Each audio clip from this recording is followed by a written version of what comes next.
ഷഹാദത്തിന്റെ മാധുര്യം. അയ്യപ്പനെന്ന യാസിർ, ചിരുതക്കുട്ടിയെന്ന ആമിനക്കുട്ടി, അക്കൂട്ടത്തിലേക്കിതാ അനിൽകുമാറെന്ന ഫൈസലും. ഷഹാദത്തിന്റെ രക്തസാക്ഷിത്വം, സുന്ദര നിമിഷങ്ങളെ വാരിപ്പുണരാൻ ഭാഗ്യം ലഭിച്ചവർ. ഇനിയൊരിക്കലും മരണമില്ലാത്ത ലോകത്ത് സ്വർഗ്ഗത്തിലെ പാലരുവികൾക്ക് മീതെ പച്ചപ്പനം തത്തകളെപ്പോലെ പാറിപ്പറക്കാൻ അല്ലാഹു തെരഞ്ഞെടുത്തവർ.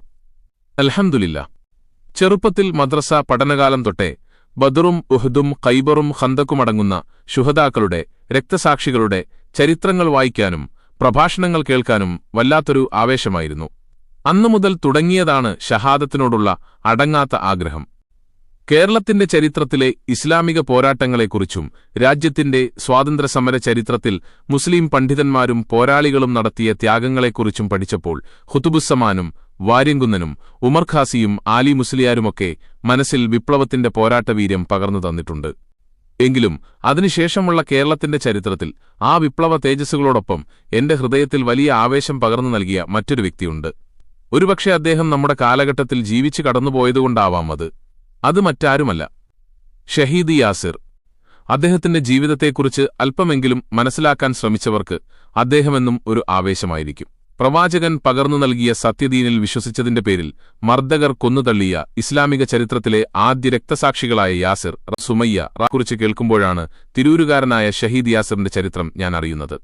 അത് കുളിരണിയുന്നതും അങ്ങനെയൊരാളാകാൻ കൊതിപ്പിക്കുന്നതുമായ ചരിത്രമാണ്. തന്റെ കുടുംബക്ഷേത്രത്തിലെ പൂജാരിയായിരുന്ന സജീവ RSS പ്രവർത്തകനായിരുന്ന അയ്യപ്പൻ ഇസ്ലാമിലേക്ക് കടന്നുവന്നപ്പോൾ യാസിർ എന്ന നാമം തന്നെ തിരഞ്ഞെടുത്തതിന്റെ പൊരുൾ ഷഹാദത്തിനെ നെഞ്ചേറ്റുന്നവർക്ക് മനസ്സിലാകും. ഒപ്പം സത്യമാർഗം സ്വീകരിച്ച തന്റെ പ്രിയതമയ്ക്ക് യാസിർ നൽകിയ പേര് സുമയ്യ എന്നായിരുന്നു. രണ്ടും ഇസ്ലാമിക ചരിത്രത്തിലെ ആദ്യ ഷഹീദുകൾ. താൻ കാരണം ഒരാൾ സത്യമാർഗം സ്വീകരിച്ചാൽ അവന് സ്വർഗ്ഗത്തിന്റെ അനുഗ്രഹം ലഭിക്കുമത്രേ. വിശ്വാസത്തിന്റെ പാതയിൽ ഒരാൾ രക്തസാക്ഷിത്വം വരിച്ചാൽ അയാൾക്ക് സ്വർഗ്ഗം സുനിശ്ചിതമാണ്. എങ്കിൽ ഈ രണ്ട് ഭാഗ്യങ്ങളും ഒരാൾക്ക് ഒത്തുലഭിച്ചാലോ? അതാണ് ഷഹീദ് യാസിർ. സജീവ രാഷ്ട്രീയ പ്രവർത്തകനായിരുന്ന അയ്യപ്പൻ തന്റെ 36-ാം വയസ്സിൽ ഇസ്ലാം സ്വീകരിച്ച ശേഷം സ്വർണ്ണപ്പണിക്കാരനായിരുന്ന തന്റെ സഹായിയെ അബ്ദുൽ അസീസാക്കി മാറ്റുക മാത്രമല്ല ചെയ്തത്, അദ്ദേഹത്തിന്റെ പ്രബോധനത്തിലൂടെ ഏകദേശം 40ഓളം കുടുംബങ്ങളാണ് ഇസ്ലാമിലേക്ക് കടന്നുവന്നത്.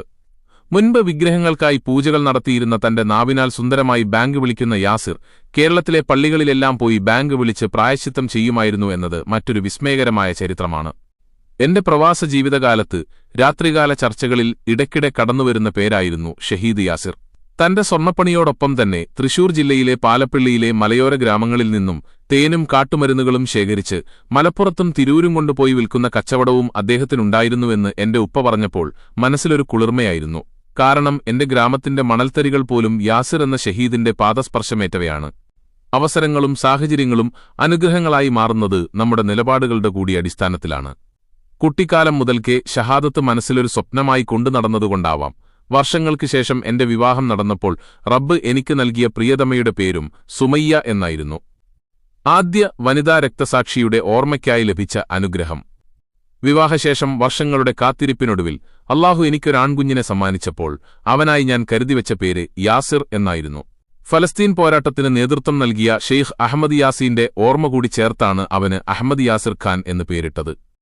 യാസിറുമാർക്ക് അല്ലാഹു നൽകിയ ഷഹാദത്തിന്റെ അനുഗ്രഹം ഇവനും റബ്ബ് നൽകുമായിരുന്നെങ്കിൽ എന്ന് ആഗ്രഹിക്കാൻ ഒരു പിതാവെന്ന നിലയിൽ എന്റെ മനസ്സ് പാകമാണ്. അൽഹംദുലില്ലാ. അതിനു മുമ്പ് അവനെ ഒരു ഹാഫിലാക്കണമെന്നുണ്ട്. നിങ്ങളുടെ പ്രാർത്ഥനയുണ്ടാവണം. 1998 ഓഗസ്റ്റ് 18 ആ പുലർകാലത്ത് തിരൂരിലെ മണൽത്തരികൾ എത്രമാത്രം കുളിരണിഞ്ഞിട്ടുണ്ടാകണം. യാസിർ എന്ന പ്രിയപ്പെട്ടവൻ അല്ലാഹുവിന്റെ സന്നിധിയിലേക്ക് പറന്നുപോയ നിമിഷം ശത്രുക്കൾ കരുതുന്നു കൊന്നുതീർക്കാമെന്ന്. എന്നാൽ ഷഹാദത്ത് ഒരാവേശമായി നെഞ്ചിൽ സൂക്ഷിക്കുന്നവർക്ക് ഇത് മുന്നോട്ടുള്ള യാത്രയ്ക്കുള്ള ഊർജ്ജമാണ്. അവർക്ക് മരണമില്ല, അവർ ജീവിക്കാനായി മരിച്ചവരാണ്. അക്രമികൾ വിചാരിക്കും കൊന്നുതീർക്കാമെന്ന്, എന്നാൽ അവിടെ നിന്നാണ് ഷഹീദുകൾ പുനർജനിച്ചുകൊണ്ടേയിരിക്കുന്നത്. കൊന്നുതീർക്കാമെന്ന് വ്യാമോഹിക്കുന്നവരോട് ഹംസ ചരിത്രം പഠിക്കാൻ ഞാൻ ആവശ്യപ്പെടുകയാണ്. പിച്ചാത്തിയുടെ മൂർച്ച കാണിച്ച് സത്യമാർഗത്തിൽ നിന്നും പിന്തിരിപ്പിക്കാൻ നിങ്ങൾക്ക് കഴിയില്ല. റബ്ബേ, ഞങ്ങളെയും ഞങ്ങളുടെ കുടുംബത്തെയും നിന്റെ ശുഹദാക്കളുടെ കൂട്ടത്തിൽ ഉൾപ്പെടുത്തി അനുഗ്രഹിക്കണേ.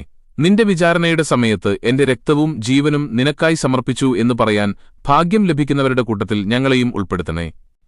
ആമീൻ.